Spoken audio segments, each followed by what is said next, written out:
Hi guys, and welcome to my review of the HIDIZS MP145. This is HIDIZS' take of a planar dynamic driver. It's a 14.5mm, that's the 145 I believe.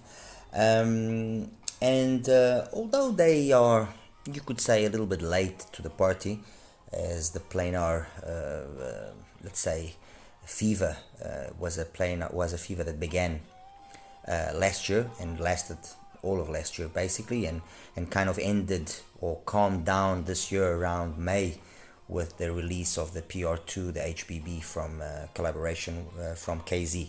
That was the time that you kind of saw the whole planar vibe subsiding and calming down. Anyway, HIDIZS nevertheless does not feel that it was too late, so they decided to give us their own take on what a planar driver should be or should sound like. And yeah, we have it, the 145. Anyway, I'll take you through the box quickly. It's a compact but nice box. One detail about the box is that it's in plastic, as you can see, okay, as you can hear rather. And as you can see, with the shipping, it got broken in multiple places because plastic. Anyway, you open that up.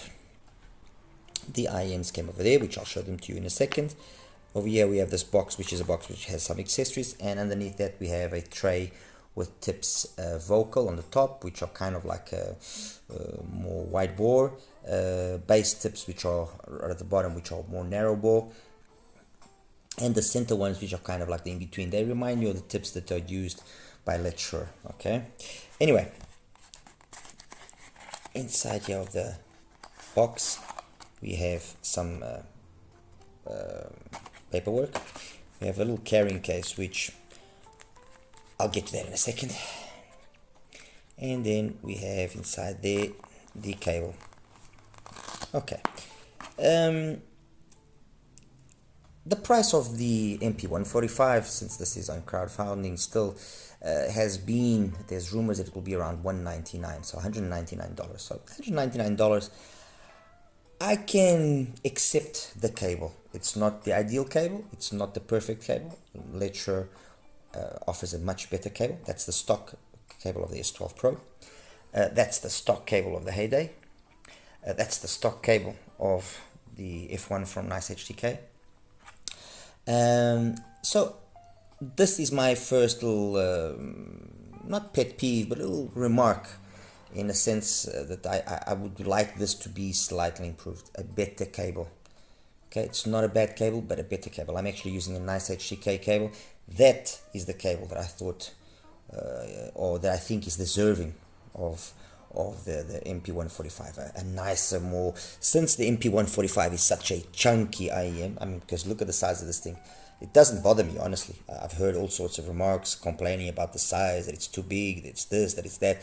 And honestly, it does not bother me. I think it's a work of art, honestly. Beautifully done, beautifully crafted piece of alloy. Really, really nice. I mean, you can see that work was taken, was put into this, and it took work to do this.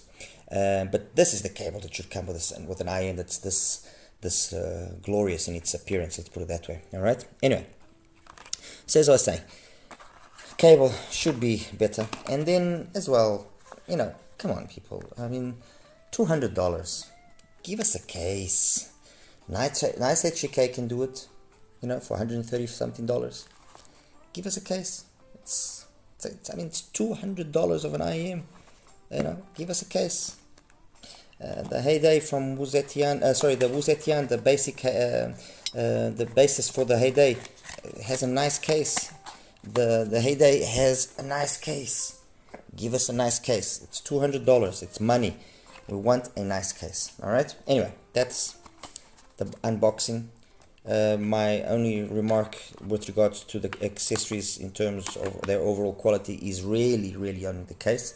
Otherwise, ample selection of tips. All of them work quite well. I tried them all. I graphed them all. And the cable slightly better. I mean, the cable is not bad, but it deserves a slightly better cable. Okay. Anyway, that's this part out of the way. There's some characteristics here with regards to the overall parameters of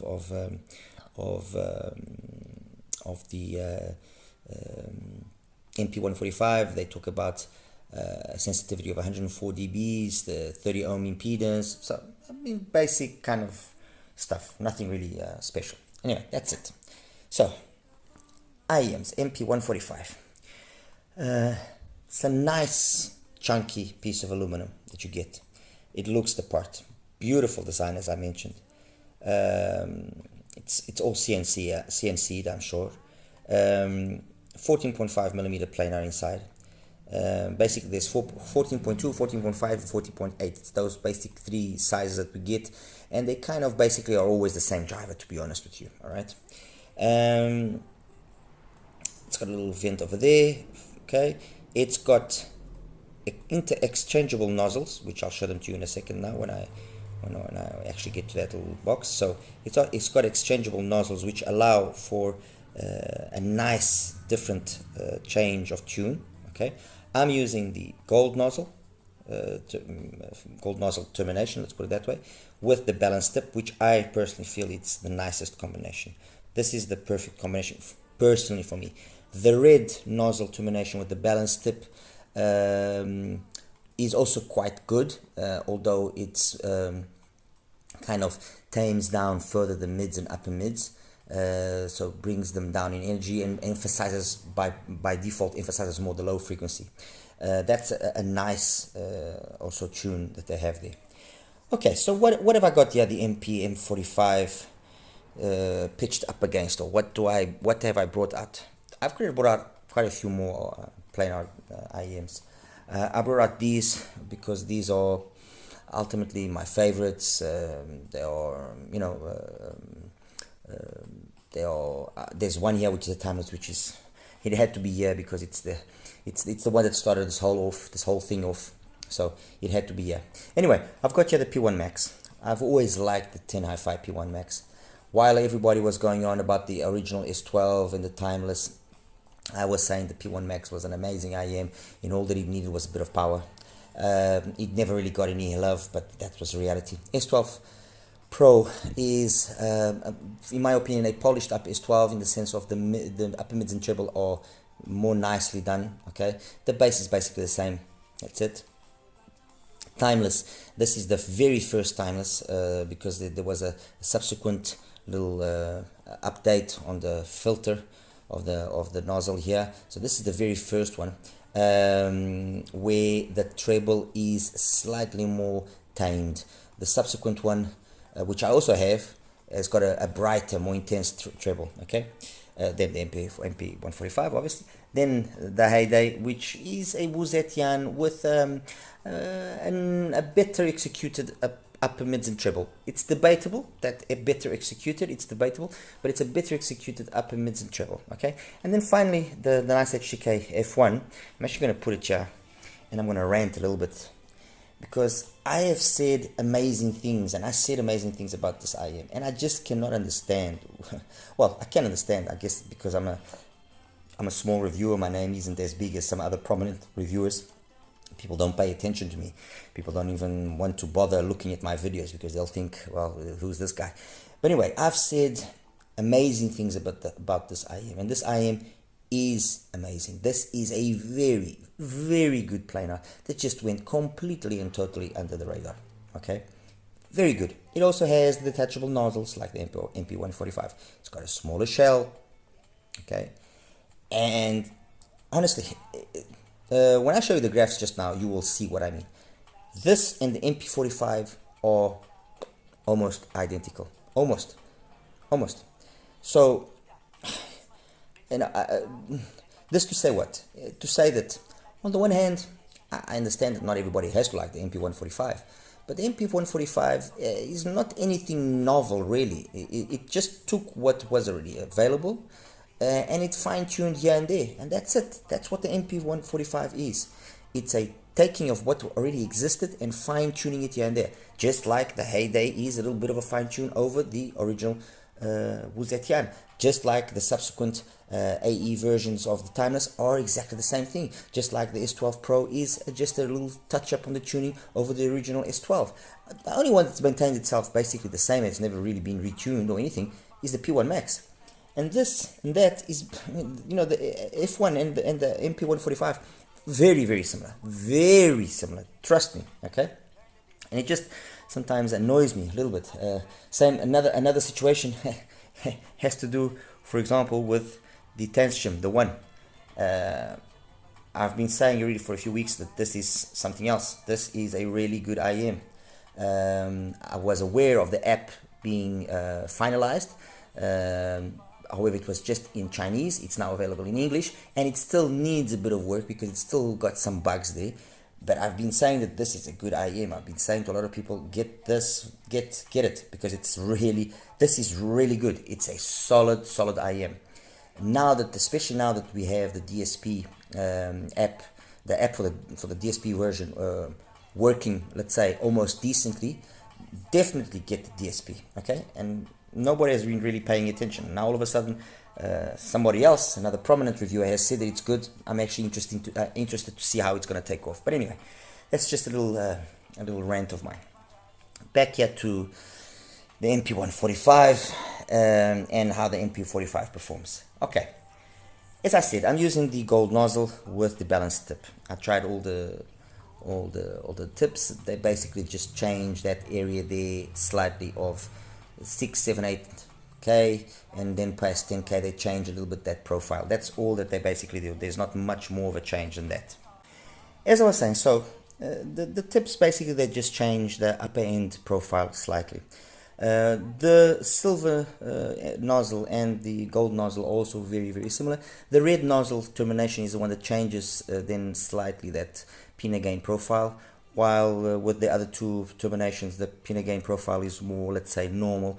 It rises, peaks at around 2 and then kind of plateaus across. The other one is a more progressive, very slow pinna gain, picking up higher up in the frequency range. And effectively what that does is it makes for a sound which is more emphasized on the lower frequencies, which can be, preferred for some, preferred for not so preferred for others. It's very much what you like. Another thing to take notice about the MP45 and any other planars is they have this very typical tonality, some call it a metallicness to the sound, which is more felt in some planars than others, and that much like on the BAs, where you want to strike a balance between not losing resolution, not losing detail, and not then having too much of that BA timbre, which can make it for a fatiguing sound. The same thing happens when we're talking about a planar. We want to have the planar's ability to have a grand sound, very big, very 3D spacious, very ample, but then not have that metallicness, which can be a little bit harsh and be aggressive and fatiguing. Okay, what they've done here is much like what happened in the case of the Heyday over there, and much as well what happened with the AE version of the Timeless and S12 Pro as compared to the S12, is they've tamed down specific parts of the mid to upper mid and then treble area in an attempt to do away with a little bit of that metallicness, okay, thus making for a sound which is more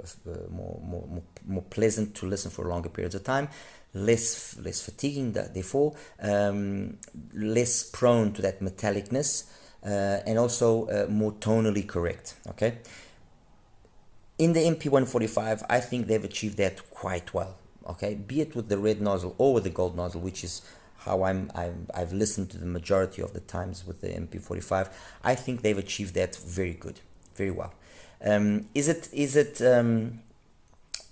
going to be a good example of a planar driver? Yes, it's definitely going to be a good example of a planar driver, because it doesn't, in my opinion, lose any of that detail that it is capable of giving as a planar.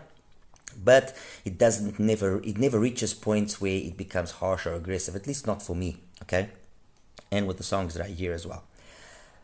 Bass, I've heard some people say, oh, it's too bassy, this and that. This has got the same bass as the S12 Pro. This has got the same bass as basically the Heyday. This has got the same bass as the F1. It's not too much. It's in my opinion perfect. Excellent speed, okay, very good speed, very good in terms of its slam capabilities. It's got more than ample mid bass impact, really good sub bass rumble. It handles the bass department, in my opinion, flawlessly. The transition from the bass, from the sub bass to the bass, and then the bass to the mid bass to the mid range, perfect. Nothing wrong there as well. No bleed, no excessive muddiness, no excessive camouflaging of details or anything. Fair enough. Yes, the male vocals do sound a little bit better than the female vocals. They don't sound overly thick or anything of the sort. They have the right authority, and the female vocals can, if in lower volumes, sound a little bit recessed, but once you crank up the volume a little bit, and again, planar, it needs power. End of story, people. I don't care whoever tells you otherwise. Honestly, with respect to all of them, to all other reviewers and everything, this needs power. End of story. Do not think you are going to get this to sing and to play properly if you connect it to your phone. Do not think that you are going to get this to play decently and really have enough dynamics if you connect it to a low power dongle. Forget it. It's not going to happen. This thing, it needs either a good powerful dongle, okay, or then a nice desktop setup. It needs power. And if you give it power, much like the P1 Max, it is fantastic. Absolutely fantastic. It comes alive in a manner which is flawless, in my opinion. Okay, is it something completely novel, totally new to planars? No, it's not. No, it's not. But is it well done? Very well done. Very, very well done. Okay, its only issue I see as of now in terms of being more successful or less successful is that it has come late to the party, and its price will ultimately dictate that success. Okay, going back again to the frequency, mids flawless in my opinion, perfect, and then treble again perfect. I don't have any issues with sibilance, I don't have any issues with harshness or nothing. It's flawless. In terms of its then technical capabilities, soundstage is big, it's huge, what I would expect of a planar, mind you. Big soundstage, wide, tall. Depth could be a little bit better, but wide, plenty wide, tall, plenty of height as well. Imaging spot on, no nothing. Resolution spot on. Detail retrieval spot on. It's faultless in that aspect. Timbre and tonality excellent as well, considering it's a planar. Okay, although there's one IEM here that I prefer its timbre and tonality, but that's me personally. Okay, and that's the P1 Max. That's just me personally. Otherwise, it's perfect. I mean, the timbre and tonality cannot really be faulted. That's just my personal preference, the P1 Max. Okay, so with the gold nozzle and the balanced tip, the MP45 using my music, and I mean, I'll post the playlist afterwards so you guys can have a listen. But anything from La Belle Dame Sans Remorse, from Chris Botti to Fade to Blue of Ben Boomer, to Arancio Bossa from Andrea Razzuti, to What You Gonna Do from Frank McComb, to Cecil Norby's In a Sentimental Mood, Hello Gang from Paul Brown. It is very, very versatile. I honestly did not see anything with it within my relatively varied music genre styles that I like to listen to, that this was not properly done. Honestly, I don't listen to much rock, so I cannot really give a proper opinion with regards to rock, I'll be honest. But with regards to the rest of the music that I listen to, fantastic. Especially music which is very, how can I say, very, well, music which is just instrumental and has a lot of atmosphere. This does it faultlessly. It does it in a manner which is very it gives you the perception of having no limits to space, no limits to the size of what it can play. That's I don't know if I'm explaining myself the best way that I can, but that's the sensation. It really feels and comes across as larger than life. Okay, and again, that is down to the fact as well that I've got some power behind it. I've got my topping A50S powering it. Okay, I also powered it with my VE2RA. Again, it needs power. I cannot emphasize this enough. it needs power. It might work with a small lower power dongle, but it's not going to show its true capabilities. Okay, I tried it. The difference was monumental. Okay, and I said that about the P1 Max, and then when people went to the P1 Max and actually tried it, oh well, actually, you know, Acros Tony was right. Actually, yes, you do give it a bit of power, and it sounds amazing. While they straight away wrote it off from day one. I mean, that's the reality.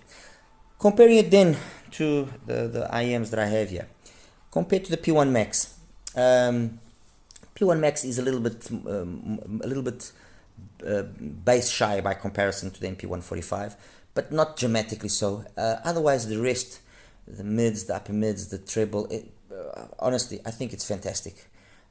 You know, I'm not going to say who's the winner, who's the loser, because I think it is a fantastic IEM. I've always thought that. I think that the MP145 just outdoes it solidly is in the bass department. It has a little bit more bass weight, okay? I'm going to say that I'm going to talk about the F1 now straight away, because these three have almost identical tunings. And that's why I'm saying that this only outdoes the P1 in terms of bass. The F1 is basically the MP145. The F1 with the settings that I have, which is a silver nozzle, and using this KB Ear 07 tips, the sound that I get is a sound which is very similar to the MP145, to the P1 Max, very similar to the MP145. Again, it edges out the P1 Max in terms of bass. Here it equals it in terms of bass. These two, honestly, I was having a hard time kind of, okay, which is which. All right, the problem with the F1 is the way the shell is. You know, you have to get the right fit, and the moment the fit just moves a little bit, the sound changes completely. But if you get the right fit, okay, and if it stays in that place, and you listen to it, and you listen to the MP145, I am almost positive that you will find it very, very hard to tell the difference between the two of them. Okay, I will. So that's those two out of the way. This leaves us then here with these ones, with the Veteran Timeless. At lower volume, yes, the Timeless does have a little bit more detail than this, but then the moment you start giving it a little bit more volume, well, I'm gonna say falls apart, but that's not the correct word. But for the sake of this comparison, it falls apart. It just loses its composure and doesn't do things in the same way, and doesn't scale in the same way as the MP145 scales. The bass over here as well is of better quality. So yes, it's a definite improvement over the Timeless. It's a solid upgrade over the Timeless. And considering they probably will have the same price, I mean, the Timeless just cannot compete with the MP145. Compared to the S12 or the S12 Pro in this case, bass-wise, very identical. With this, I think just kind of slightly loses to the MP145 is in the upper mids and treble. With this is a little bit more all over the place, while this one is, you know, more precise, more clinical in its execution. It's very. There is obviously the version done by Michael Bruce, which I'm not gonna compare here, and I'm not gonna. First of all, because I have one which I've modified to more or less his specs. That version compared to the MP145, more audiophile correct, not necessarily better than, you know, overall than the MP145. That's just my opinion with the version that I modified myself. I haven't heard a version modified by him, so I cannot say that his version is not better than the MP145. But that version, again, we must please take into consideration. It's something which he does for people that ask him to do it. So it's not even fair to make an assessment. That's why it's not even here. With the S12 Pro, the biggest difference is the S12 Pro is not as composed, not as polished in the upper mids and treble as the MP145. So that's the way out of the way. That's the one out of the way. Which leaves us finally here with the Heyday. The Heyday is, again, kind of having a very similar tune to the MP145 and to the F1 and to the P1 Max to a certain extent. And, you know, it sounds very DD-like, okay? And that's another thing that some people sometimes kind of use as a plus and as a negative point against planars, which is they say that, oh, in an attempt to tune it and make it sound more like a DD, it's lost its planar magic. In the heyday, I have to agree to a certain extent with that, because the way that the upper mids and treble have been tuned, which is to make it more pleasurable, more pleasant into the ear, and not as aggressive is not the word, but not as energetic, has brought out more a DD kind of sound as opposed to a planar sound. So when I compare the heyday to the original Wuzetian, the Wuzetian is more of a planar than the heyday is. Okay, compared here to the MP145, the MP145 is more of a planar than what the Wuzetian is in the heyday fashion, like I've got here. If I was to compare it with the original Wuzetian, I would say they are very similar. Again, the difference would be that the Wuzetian may be less polished overall than this. The MP145, above all, benefits from the fact that being late to the party, it's also enabled it to learn from the other IEMs in the planar domain and take away valuable lessons. I think personally that's what they've done. I think they must have probably went out and bought all the other planars, listened to them, and then tried to take away from those other IEMs the best parts and do away with the worst parts. That's why ultimately this is so close to the F1, very similar to the P1 Max, has some elements of the S12, learned from the mistakes of the Timeless, and also learned slightly from the mistake of not wanting to be too DD-like and losing then its planar magic. Okay, and that basically covers it, guys. I mean, I'll show you the graphs now. The other one last thing that I want to just touch upon is that I've also noticed there's a bit of controversy because of the fact that HIDIZS has mentioned that they're going to contribute to save the whales and all this and this and that. It's all very nice, all very good. It's quite commendable to see companies wanting to do that. But ultimately, I think people are starting to get too worried about whether they are going to do that, how they are going to do it. And that is kind of, in my opinion, working in a fashion or in a way that's less positive. If they don't do it, we will all find out. Okay?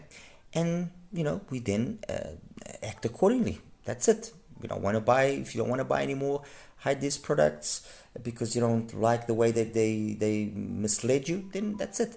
But to straight away start already, and I'm saying this because I've really seen somehow this coming up in some of the Discord channels and some of the groups, to straight away already start criticizing HIDIZS and putting a negative aura on top of HIDIZS because they weren't clear of how they're going to do it, and will they cheat people, won't they cheat people, and as well other issues with regards to if people are getting some money back in return from sales made by this or not. Well, I can tell you that I'm not getting anything. I'm getting $0. I get $0 from this as I get $0 from any other IM, which is not the case that some other reviewers cannot say that.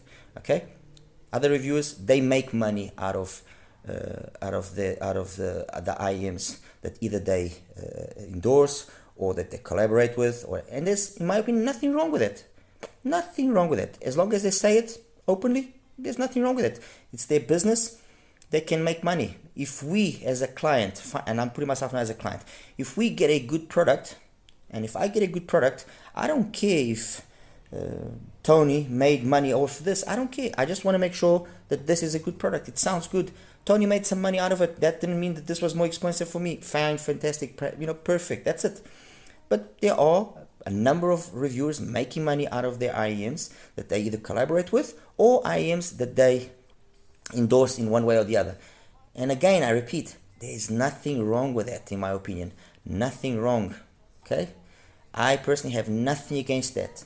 I don't make any money, and I don't have any problems with saying it out loud. I make zero money out of IEMs. Zero. I just spend money. That's all I do. All right? So that's it. Guys, I'll show you now the graphs, and we'll wrap it up. Hi guys, and welcome now to the graph section for the HIDIZS MP145. I've got the three graphs up, which are basically the three different nozzles with the same, always with the same balanced tip. I'm not going to put all the graphs up because it's just going to be very confusing. Besides, these three are more than sufficient to show the differences that then exist between the three setups of different nozzles. Okay, excuse me. The first graph I'm showing you, which is the graph of the setup that I use the most, or I used all of the time basically, is the setup using the gold nozzle and then the balance tip. As you can see, healthy dose of bass, nice, clean and very flat mid, upper mid and treble, a little peak at 8, which is coupler related, and also it actually does exist, and in some extension past 10k, nice 3D-ness of it. Everything sits within a 69 to 78, so 9 dB window, so 9 dB gain into the bass, and about a 7 dB gain into the mids. There is a tendency of the bass being more prominent, but it's never anything which is, in my opinion, as perhaps prominent or as noticeable as what the graph might indicate. Okay, the next setup is with the red nozzle and the same balance tip, and as you can see, bass is the same. We just get is this whole area here between, let's say, 1.5 and 7k, done in a very different manner. If before we have a pin gain which is very relaxed, peaks at 2 and then plateaus, we now have a pin gain which goes all the way up to about 6k, let's say, and then has a little peak there and then carries on. Again, very nice 3D-ness and so on. A little bit different profile there, but you don't really notice that difference. And finally, the last profile, let me just take away, is with the silver nozzle. And as you can see, the silver nozzle with balance tip is almost the same as with the gold nozzle.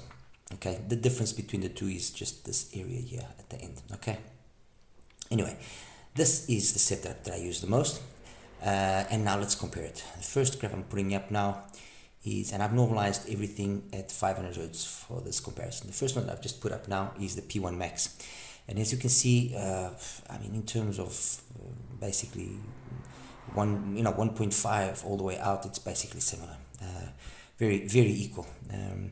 The difference that exists is here in the bass, and we're talking about a difference of 75 to 78, about 4 dBs more bass on the MP145. Okay, the next one that I'm going to show you now is the nice HDK F1, and I mean, I think the graph is self-explanatory. Basically, the bass is the same. I'm not even going to count this peak as being anything other than just a little bit of a peak there, because I'm sure if I grabbed another unit, this would be different. It's just past 10k that's slightly different in the nice HDK, and that I think is down to the fact of the shape of the shell than necessarily anything that they've done differently in the tuning. Okay, as you can see, they are identical almost, and they sound almost identical. And as I said during my review, I've said it many times. The nice HDK F1 is a fantastic item. Its problem was that it arrived late as well. And the real only issue that it has is its fit. You have to have a nice fit for it to have a nice sound. Otherwise, it's a fantastic planar IM, and it never really, people never really gave it any attention, and which is an absolute, it's a true pity, a true pity. Okay, next one I'm going to show you now is compared with the Tangsu, the Wuzatian, the Heyday edition. Again, normalized at 500, a little bit less bass, as you can see, and then the mids, upper mids and treble is almost the same, just less extension past 10k. A little bit more energy there, a little bit less energy there, so it's tilted differently. If on the MP145 we have it tilted towards the bass, on the Heyday it's tilted towards the mids. Let me just take away this one here. You can see it's slightly more tilted towards the mids, very little. Again, a very nice sounding IM, really can't fault it at anything. Next one, the LITZ S12 Pro, bass and up to 2k, it's almost identical, just a little bit of a peak there, and then this part here, yes, is different, and it's basically just makes it sound less polished, I would say, as compared to the original S12, which I also have here. again, the same thing, just more energetic across the board, which makes it sound a little bit more maybe fatiguing for some, and also you notice more that timbre that's associated with planars. Okay, and that's it, guys. I mean, S12 Pro, the Wuzetian, the nice HIK F1, and the HiFi P1 Max. As I mentioned as well, if you recall, I'd say the P1 Max and the nice HTK. There we go, nice HTK. These three are the ones that are the most similar. Even when you listen to them, although you do see that the other two, namely the MP145 and the F1, have got a little bit more bass, it's I don't ever feel that it's as noticeable as this difference here gives you. Otherwise, it's basically this. And again, going back to just the P1 Max, I mean, this is a nice curve, people. This is a really nice curve. Everything stays within 69. So it's five, just over 5 dBs, 5.5 dBs of window of operation. That is really good, really good. Okay, guys, that's it. As always, like and subscribe. Any questions that you might have, please feel free to ask me. And once again, I personally think the MP145 is a very solid planar, very solid planar. If you haven't entered the planar game, this is definitely an IM that you should consider and keep it as a possible choice. We just need to absolutely make sure about the price. That will be very much a determining factor to its success. And that's it. All right. Anyway, take care now. Bye bye.